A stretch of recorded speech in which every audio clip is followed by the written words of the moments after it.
Guys, may stock up ako dito.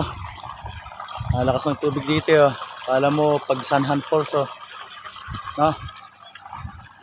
May isda kaya dyan.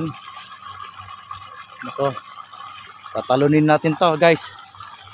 Ayan. Teka, guys, tatalunin ko to, no?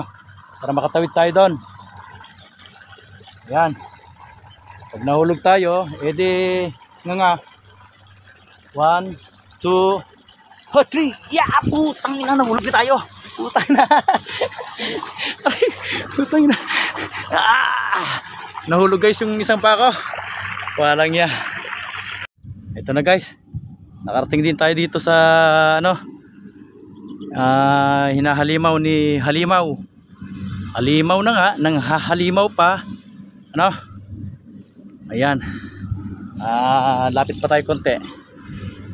Diyan nahulog ako dun Tinalong ko yung kanal guys, naiwan yung isang pako. Buti lang nakabota ako. Kung hindi, bigtas na naman ang chinelas. Hinto tayo dito guys Ito na guys So isang daanan na lang pala, isang balikan na lang. Isang balikan na lang siya mamaya, Ayan siya, ganyan kabilis ang halimaw guys, Ayan ang mga ibon tuwang-tuwa sa pag-aani ng halimaw na to. Napakalaking tulong ng halimaw guys,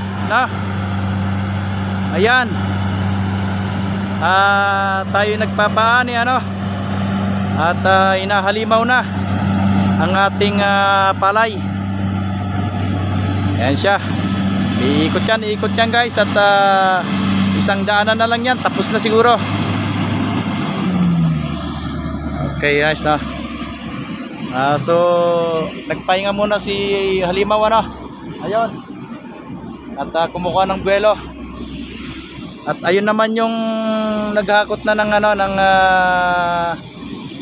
ng palay, mga nakasako na, ayun.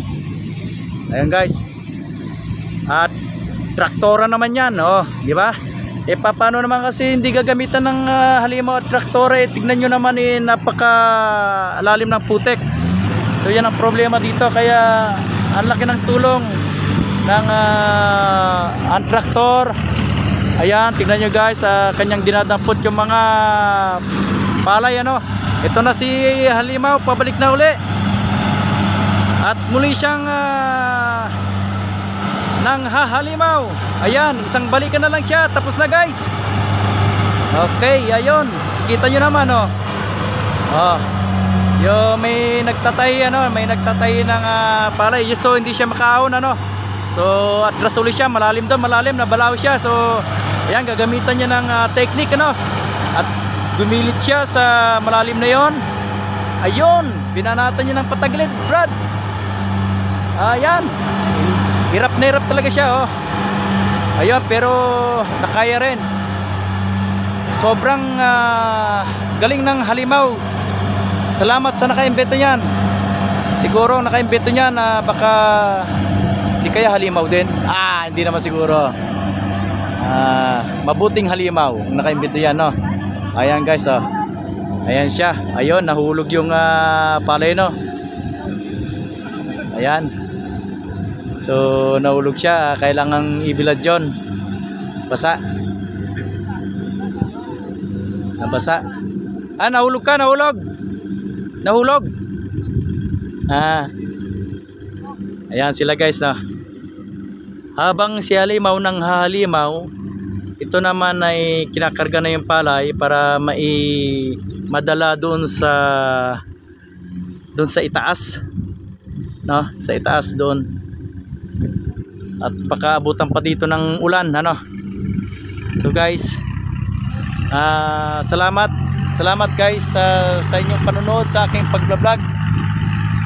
At sinubaybayan nyo ang pagbablog ni Coach Mang yan. Ayan na, palis na sila guys. Okay, ayun, may tatlo pa doon. At babalikan na lang siguro nila dahil hindi na kasya,